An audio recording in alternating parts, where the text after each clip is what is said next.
인수가 덮어선 두 켤레가 든 봉지를 들고 걸어갔다. 집 근처에 다다랐을 즈음 누군가 저편에서 인수를 향해 손을 흔들었다. 팔을 휘저으며 다가오는 서름한 얼굴은 친정어머니 호순애였다. 수화기 너머로 간간히 목소리만 들었을 뿐 인수를 본 게 너덧해가 되었는지 아니면 더 지났는지 호순애는 기억이 가물가물했다. 어디를 갔다 오는 길이니? 셋째 딸은 보지도 않고 데려간다는 말이 있듯 순탄하게 시집을 간 셋째 딸 인수는 시집살이를 하는 것인지 아니면 남편이 속을 썩이는 것인지는 몰라도 좀처럼 친정애를 오지 않았다. 그러니 무슨 일을 겪고 어찌 사는지 여간에서는 알 수가 없었다.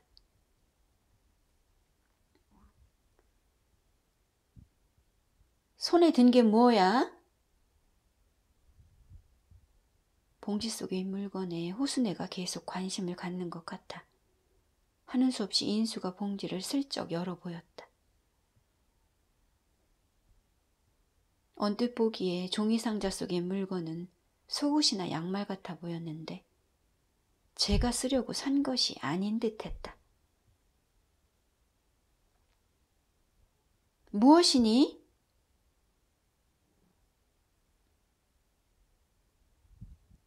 호순애가 집요한 관심을 보이자 인수가 순순히 대답했다.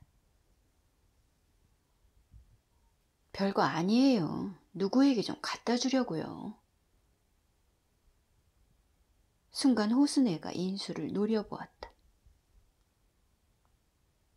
머릿속에 펄쩍 들어오는 감이 물건은 그 할미장에게 주려고 산 것임이 분명했다. 제 엄마에게는 양말 쪼가리 하나 사주지 않느냐니 남은 잘도 챙긴다. 나에게나 잘해라.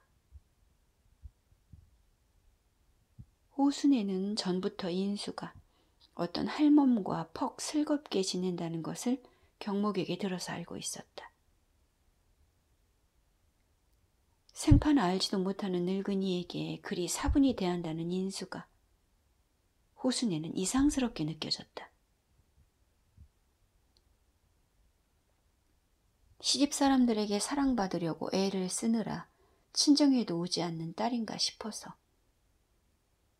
호순애는 인수를 빕떠서 버린 얄궂은 자식으로 생각했다.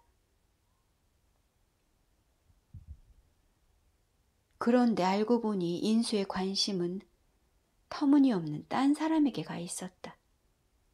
당치 않은 그 사람이 바로 봉지 속에 든 물건을 받을 할멈인가 보았다.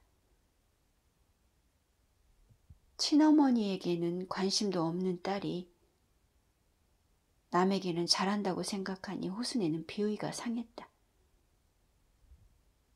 난 모르는 늙은이에게 받아먹을 떡고물이라도 숨어있는 것인지 인수는 아직도 그 할미장이를 알고 지내는 게 분명했다.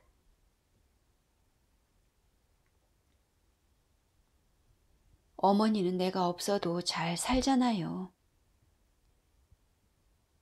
그랬다. 호순애는 인수 없이도 다른 자식들과 어우러져 그런대로 잘 지내고 있었다.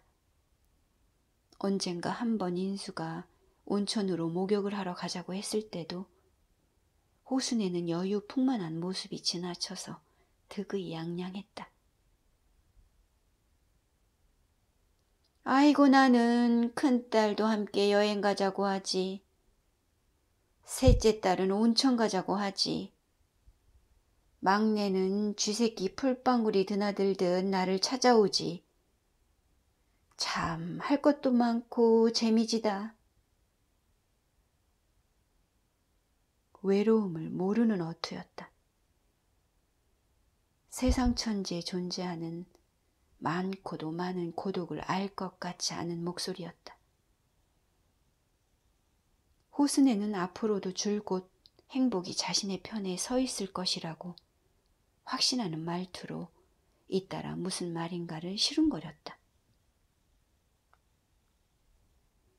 그러한 호순이었으므로 인수는 구태여 제가 그 삶의 보탬이 되기 위해 나서지 않아도 된다고 생각했다.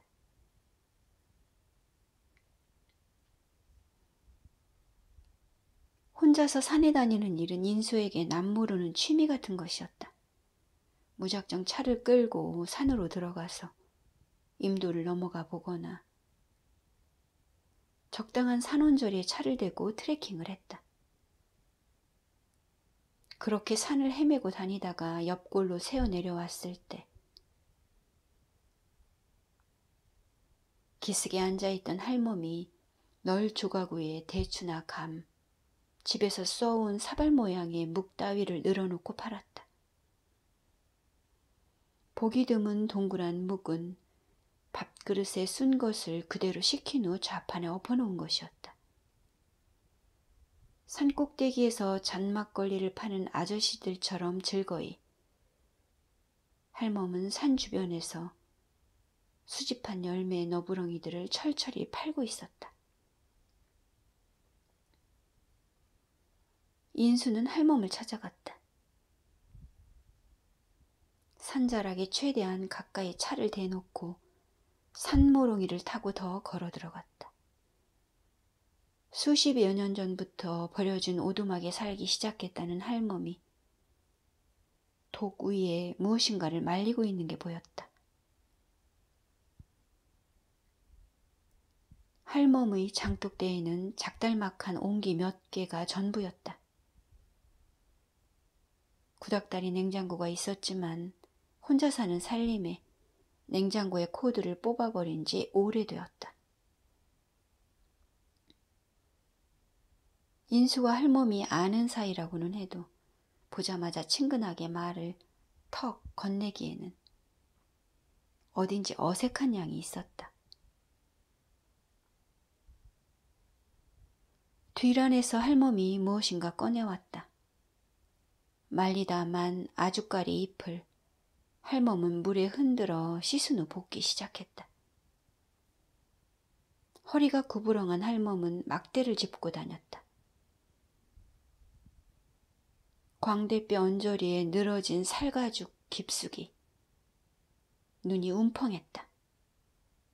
바랜 비닐장판이 한가치게 깔린 평상 위에 얼마간 앉아있던 인수가 생뚱스레 말을 걸었다. 자식이야 우든 말든 나는 내 인생을 사는 거지 뭐.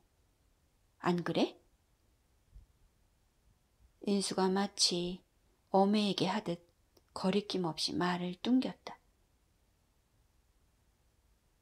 그려 알어. 할멈이 대꾸했다. 할멈은 보고픈 자식을 보지 못하고 기나긴 시간을 홀로 살아왔다.